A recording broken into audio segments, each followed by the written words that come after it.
Happy Monday, everybody. Happy Halloween for those of you who celebrate. It is also the 31st of October, the very last day in October, and I don't know if you are in the same boat that I am, but the countdown has already begun. It really began October 1st, the countdown towards either Christmas, if you are working on crochet gifts for Christmas, or if you are just in that whole craziness of whatever holiday you are celebrating, or even just to the end of the year when things are just going to start to either slow down for you or pick way up, depending on if you are making things for gifts or if you are making things seasonally and you are having to work crazy or work like crazy so that way you can make enough beanies, scarves, mittens, tops, if you like making sweaters, blankets, anything to stay warm during this time of year. If you are really big into charities and that is something that really fills your heart and it is something you're very passionate about and dedicated to, this time of year is also crazy insane for you because the need is so high.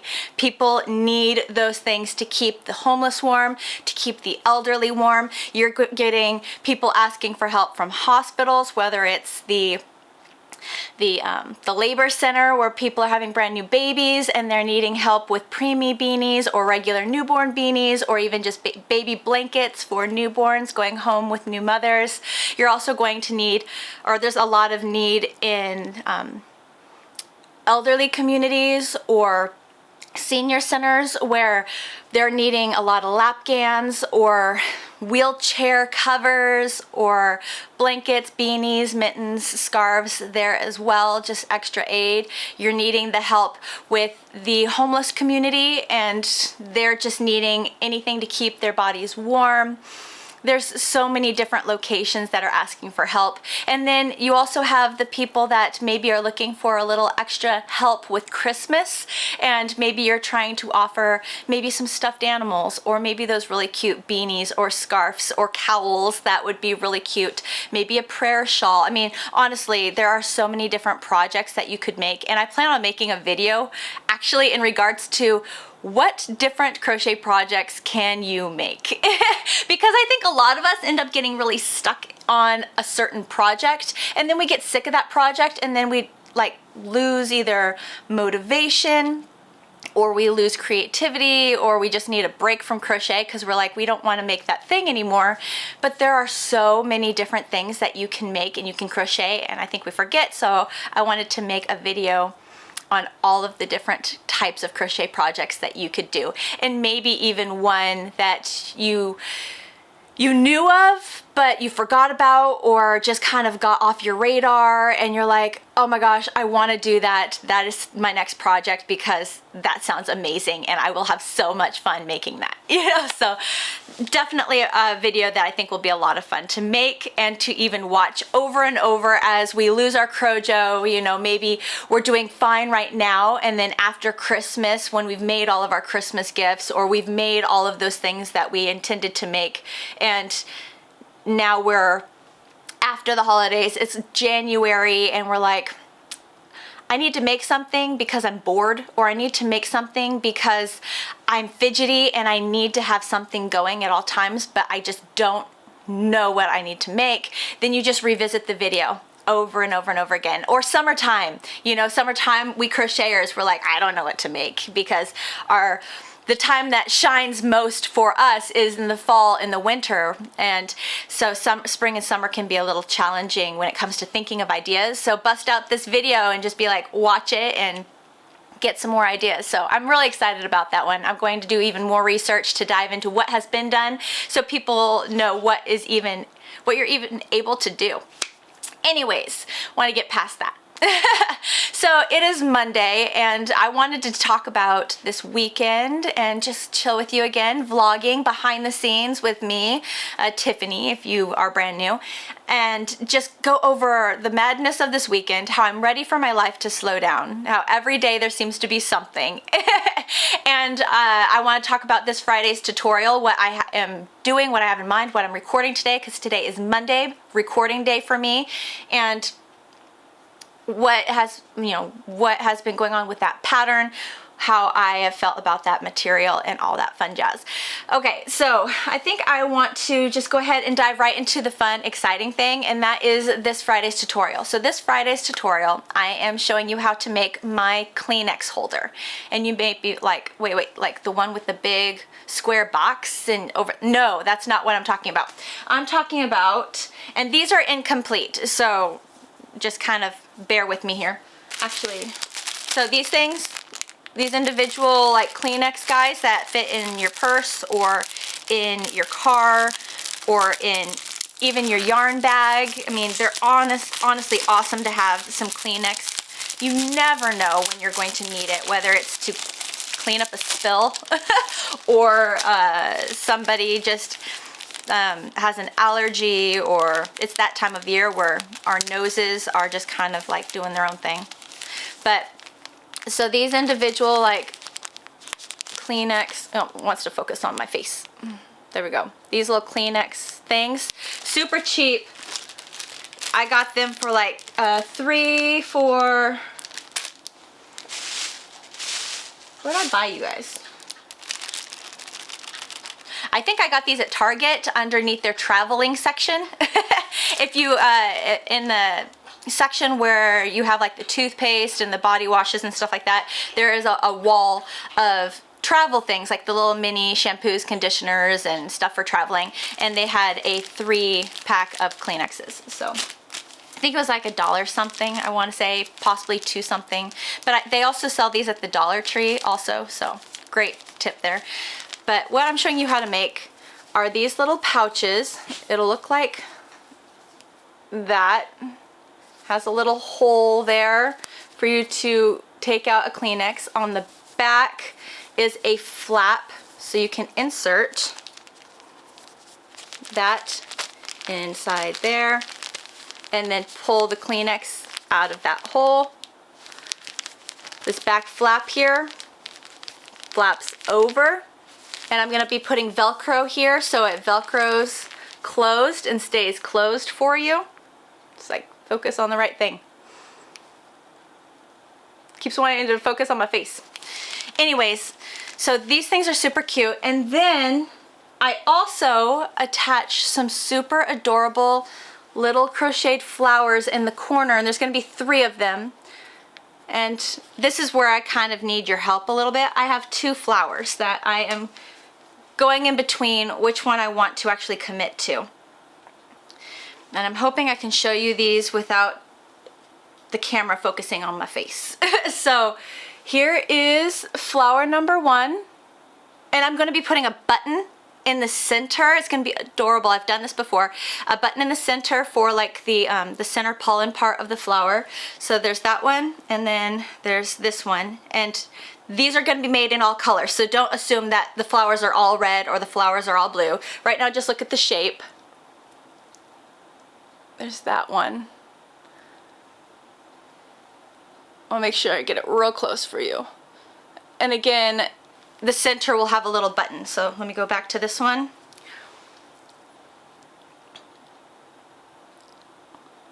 Super cute, and then right next to each other.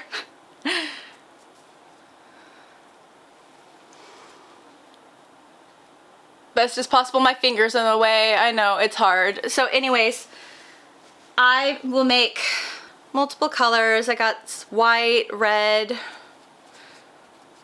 blue. Now all the colors that I bought this yarn in for, or to make these projects, I have a brown, a green, a blue, a red, and a white, or a cream color here.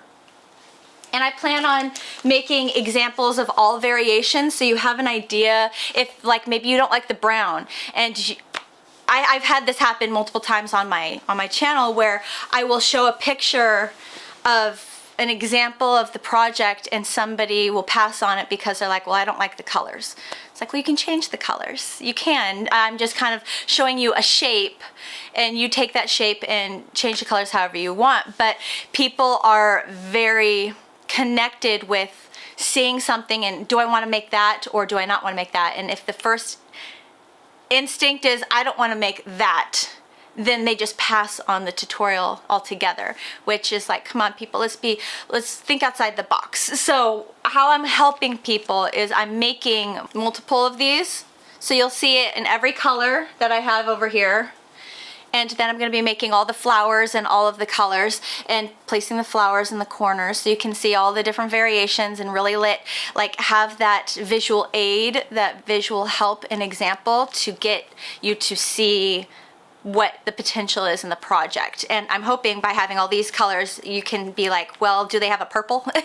Do they have an orange? Do they have, a different color that I really want to make? And then you can go and research if that color is available. So these right here, do I have the tags on me, or are they? Oh, I do. They have them on. I have them on me.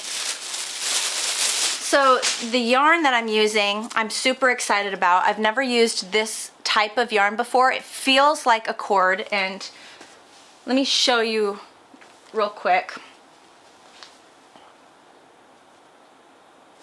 But it feels like cord. It's not something I would probably want to wear. It would be something that I would want to make for home decor or something utility. It could make a great placemat. It could make a great coaster. Awesome coaster. Could make a great big circle that you could put a plant on. So amazing yarn. I love how you can use it. What it is it is Yarn Bee Fundamental Cotton. It is 100% cotton. Mercerized cotton, which is why it's kind of shiny, which is awesome. Yarn Bee Fundamental Cotton. And definitely hit it up on a sale because regular price is $5.49, but I think I hit it up on a sale. They usually have like 30% off sales for yarn, 30% off yarn sales every other week. This yarn is a size 4 weight yarn. Each skein holds 164 yards, 150 meters, 3.52 ounces or 100 grams of yarn.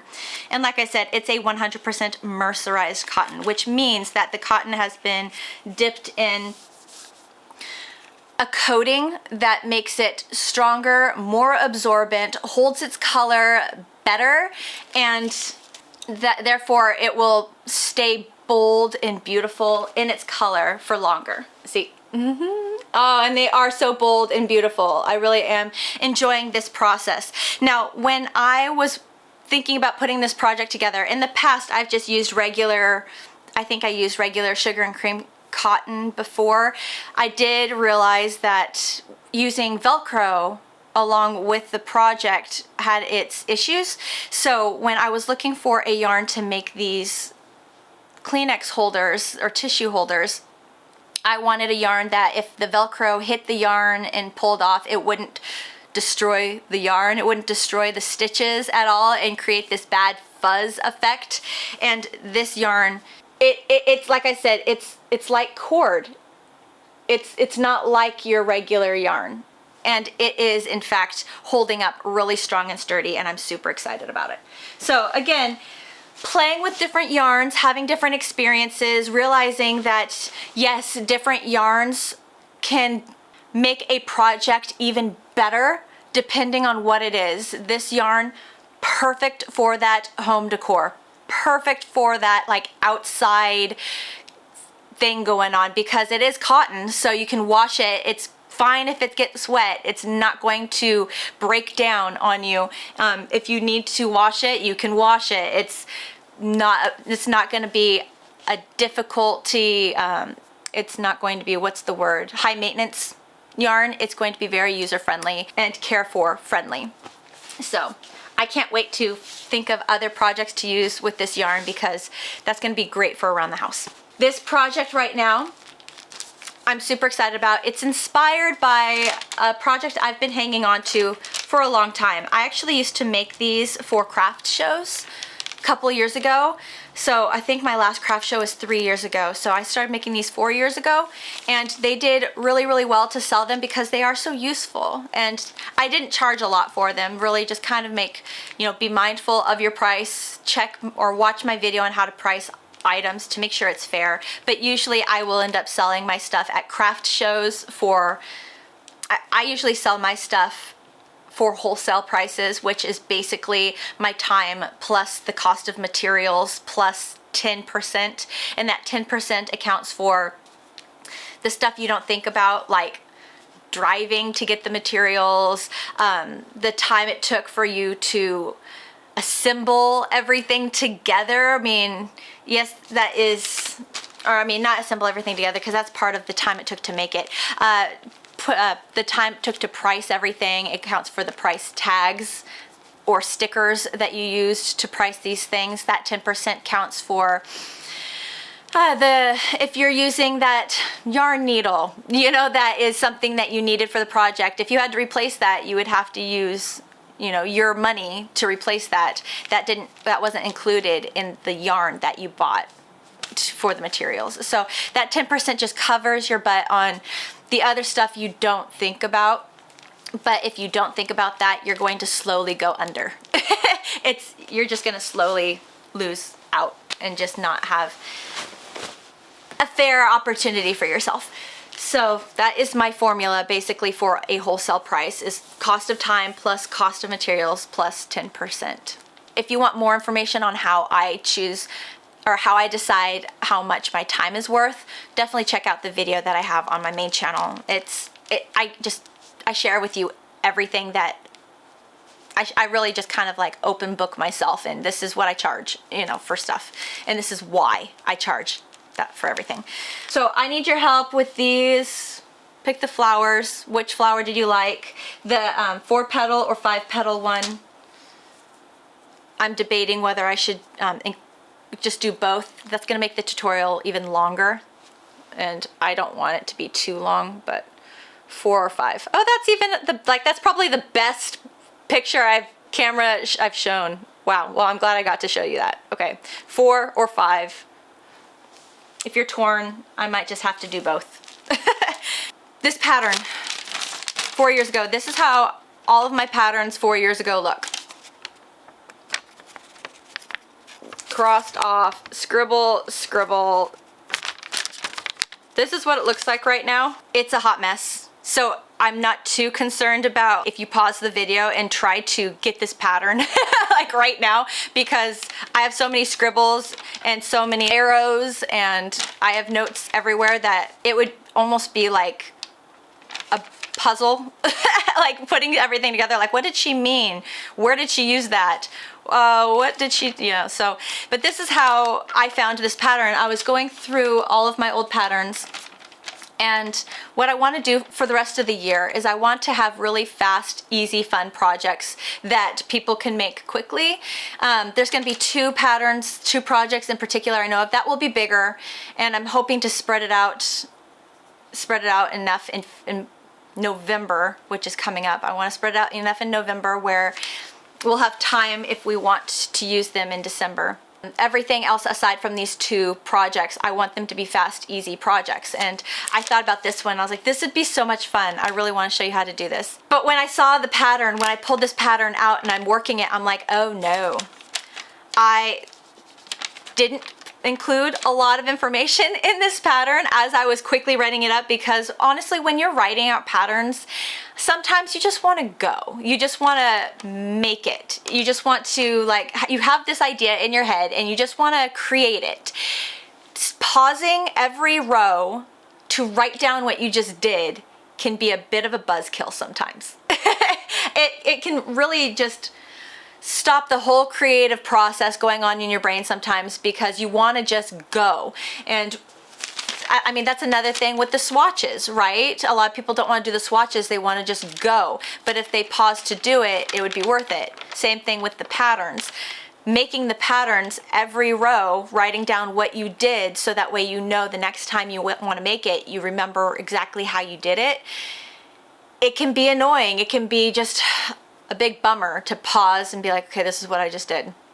But in this case, I didn't do that. I didn't write down how I made the flower. And that's why I have 2 options here, because I'm like, crap, like, I don't remember how I made the flower. And so I have these and I'm like, which one did I do?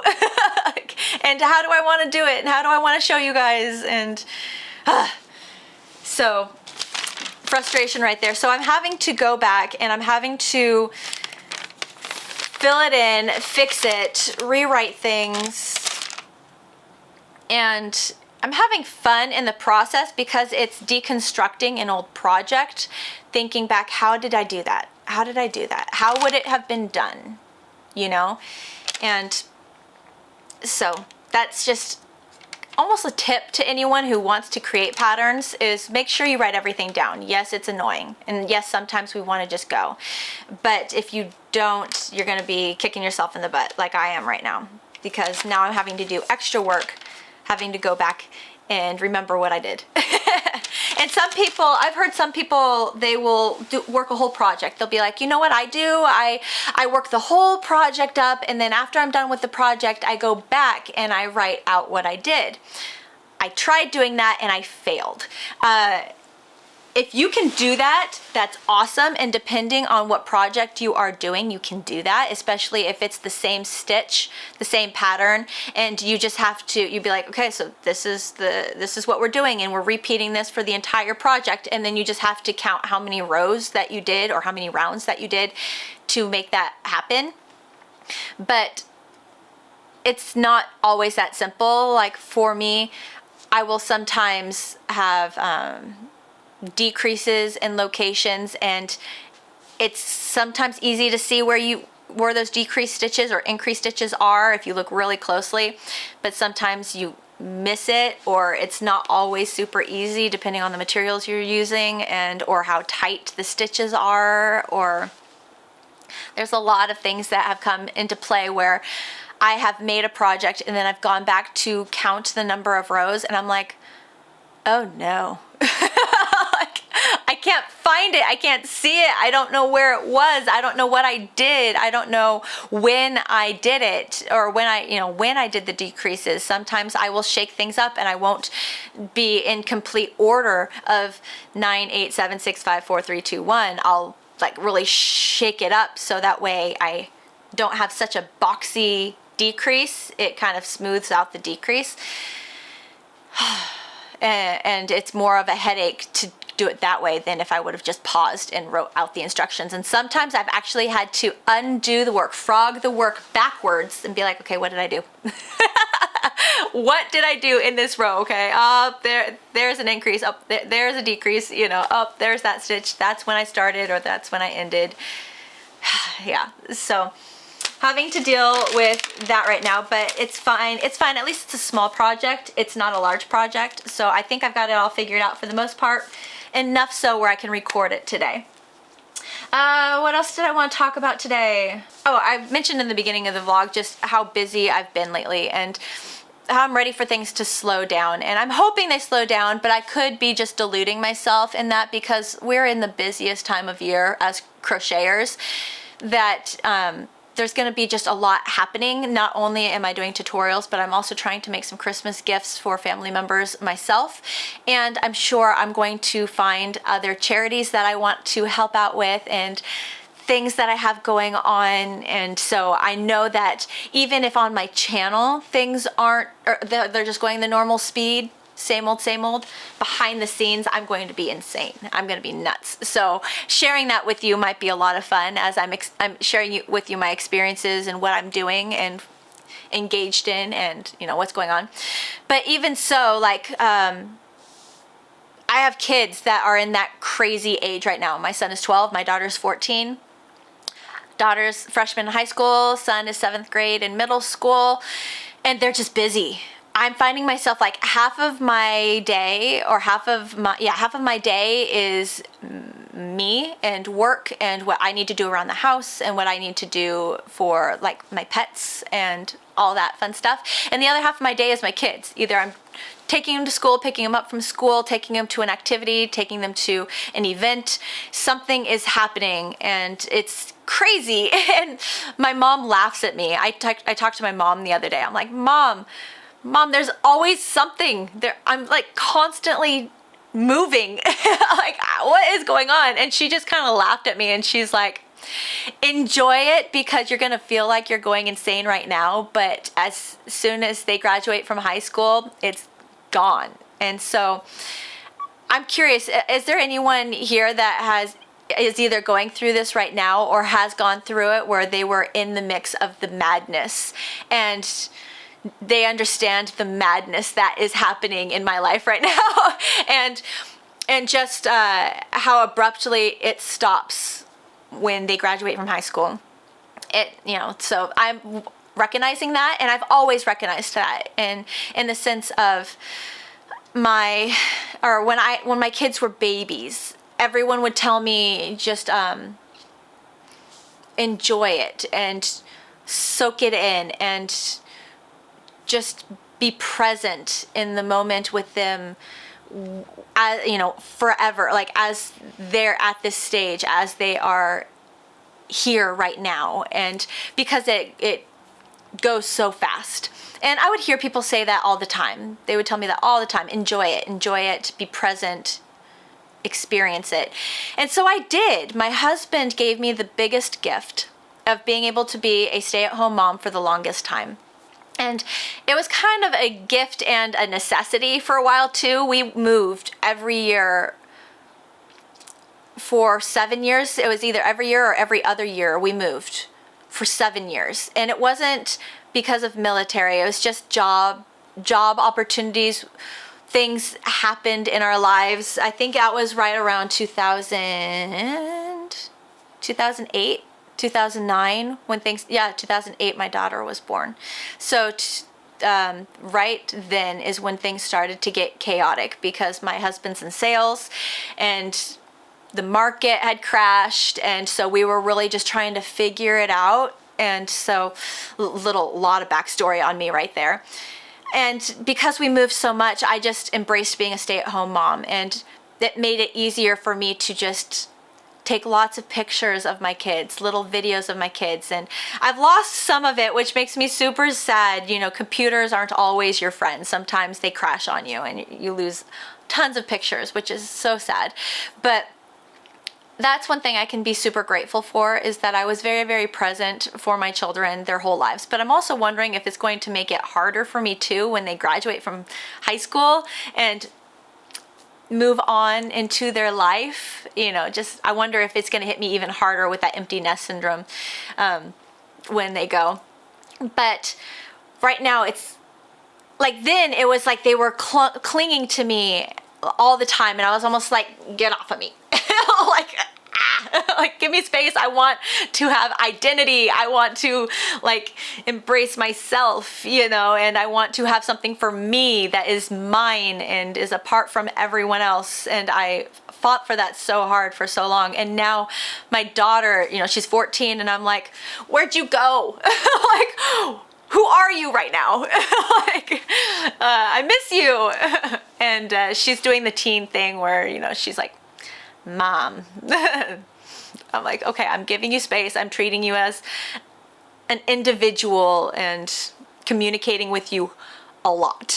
And so transitions, trying to just be taking advantage of everything possible. But in the process, it's just so incredibly much. But, it's one of those things where I'm doing it to myself too, because I know when it's gone, it's gone.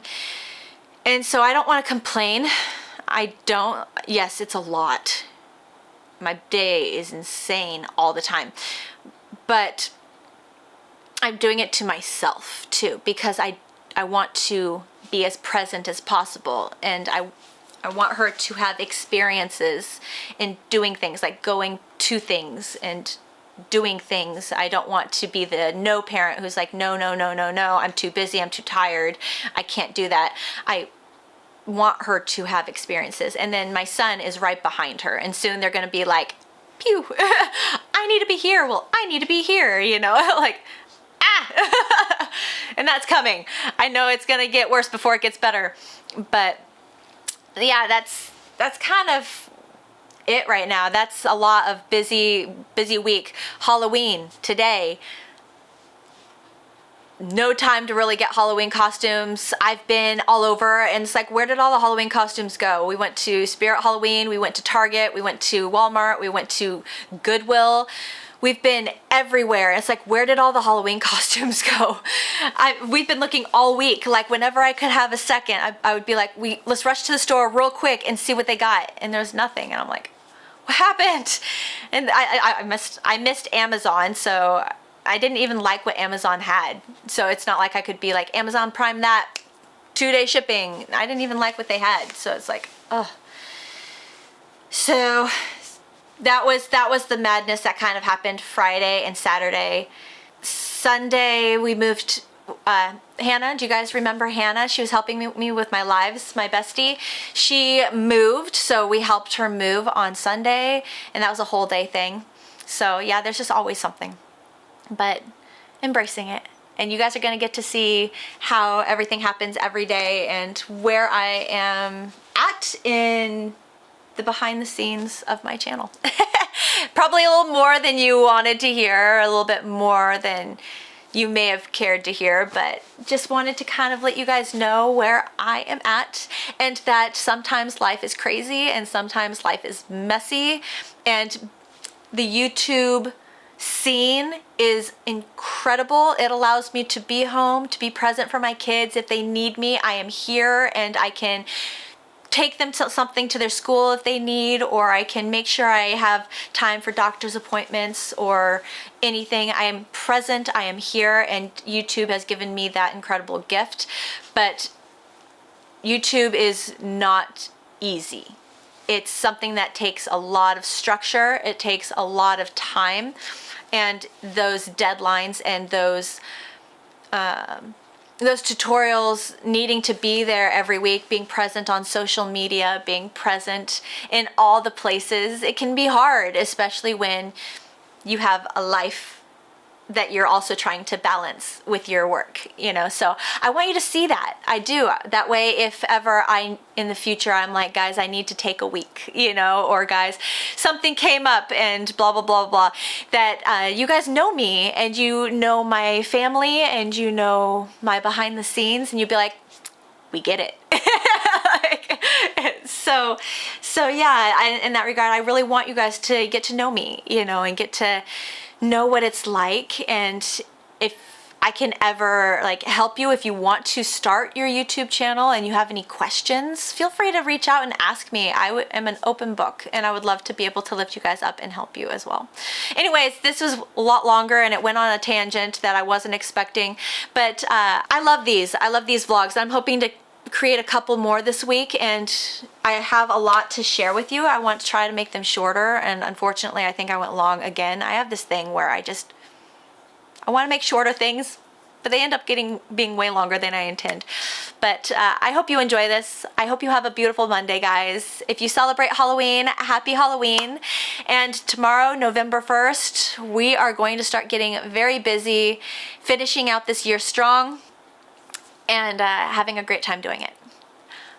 Bye, guys.